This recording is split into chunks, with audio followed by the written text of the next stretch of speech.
Lumubog na simbahan. Lake Mapanaupe. Mapanaupe. The home of the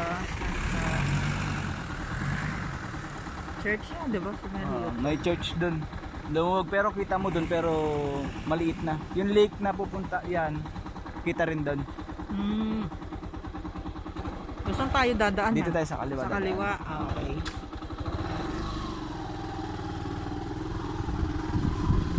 Doon, may daan pa doon. Diyan, mataas yan.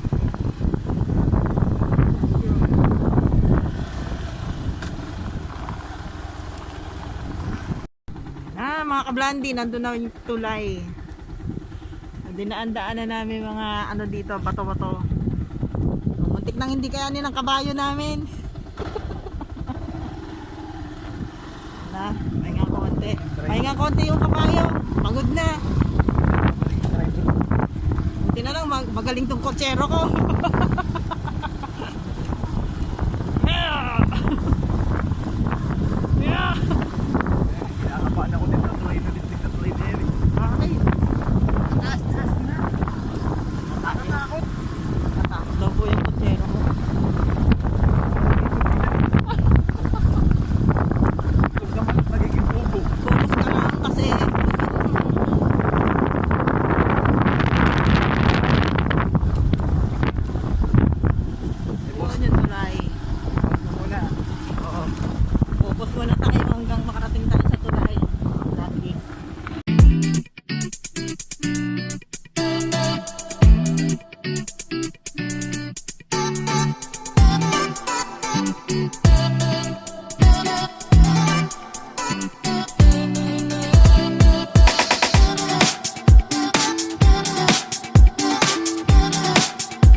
Ready na naman ang kabayo.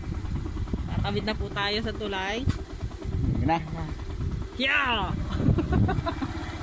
Oh! Puta! Ay, Diyos ko. Ah! Ay! Dahanin mo naman. Ay, may ano. Bihira naman.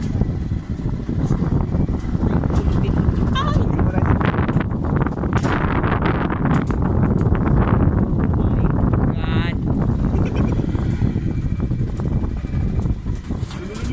Hindi pa dito nagwawakas mga kablandi.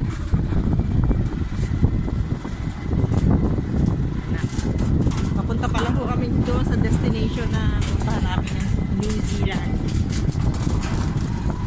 New Zealand! Here we come! Here we come, New Zealand! Ay! Itong kabayo! Ay! Ay, ano po yun? Medyo kailangan mabagal ang kabayo. Ay! Ilagay ko sa mga. Bakal! Gilid kasi masyadong ano. Ang gilid, masyadong hassle.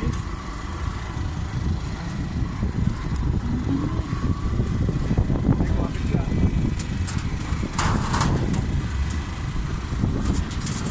Kailangan ko talagang kumapit. Laglag dito. Bukas. Ay, natakot ako. Wala kasing harang yan. Oh, yun. Nakalagpas na kami mga kablandi. Sa wakas. Sa wakas.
Pilaya, Pilaya.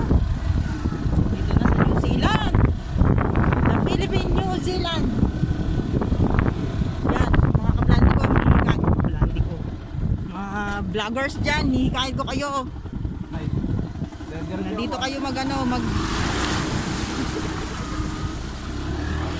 try nyo na dito, mag road trip. Sa mga vlogger dyan na nabasa. Mga vlogger na mahilig mag road trip, punta kayo dito sa New Zealand. Dito sa atin sa Pilipinas. Sambales to, mga kablandi, mga ka-vlogger.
tayo mga kablandi. Dito, tumigil muna tayo. Ang ganda ng bahay nila oh. Tree top, parang tree top tree top house. Ayun oh, ang galing. Bali may entrance din daw dito mga kablandi. Yan. Dito pwede mag-rent ng bike or siguro sa mga bikers, sa mga cyclist. Yan. Oh, Santa Fe. Tawagin na daw to Santa Fe. Part ng San Marcelino, Zambales. Yan. Mga kablandi. So, dyan sa mga ka-vlogger ko, sa mga YouTuber, try nyo pumunta dito, dumalaw dito sa lugar namin, sa Zambales. Pwede kayo dito mag-road trip. Pwede kayo dito mag-overnight, maybe. Pwede kayo mag-overnight, mag-picnic. Mamaya pupunta tayo dun sa part na yun. Sa part na mayroong dun, sa part na mayroong parang dagat yata. Yung kasama ko, yung kutsero ko nagbabayad pa. So dito malamig. Mga kablandi, di ba malapit pa sa dagat-dagatan. Hindi yan dagat, lawa yan. Ay lawa, sorry naman, lawa daw to. So hindi pwedeng maligo dito. Lake pa na to. Malay ko ba? Siyempre to. Yan, ito daw ay isang tawag lake. Hindi pwede. Dahil sobrang lalim and siyempre hindi kakayanin ng yan. At dito may bangka, siyempre. So, if ever gusto sigurong kung gusto nyong mag-sightseeing dun sa gitna ng lawa, pwede. Ayun, meron doon. Pwedeng i-rent na bangka. Yan, mga kablandi. So, yan. Sulit yung magiging road trip nyo dito. Dito kayo pumunta. So, para talaga kayong nasa New Zealand.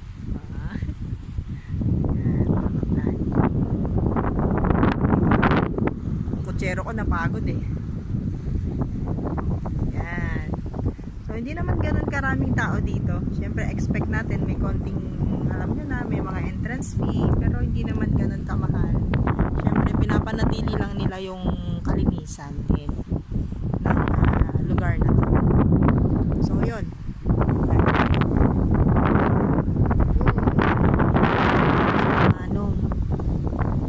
karamihan dito mga aitas yung mga nakatira dito, mga kablandi. Yan. O, kailangan naka life vest if ever gustong mag tawid ng lawa, tawid lawa. Maganda dito, super. Magpipiknik kayo, yan place na magandang picnic or mag-overnight. Si Andres na naging kutsero. Napakapit. Ano mga kablandi? Yan na ulit. Yan mga kablandi. Ang lakas ng hangin. Ang sharp. So yan, sa mga vloggers dyan. So try nyo dito mag-road trip kayo, mga vlogger dyan, mga YouTuber, mga kablandi yan. Try nyo dito mawasyal. Mawasyal kayo dito sa lugar namin. So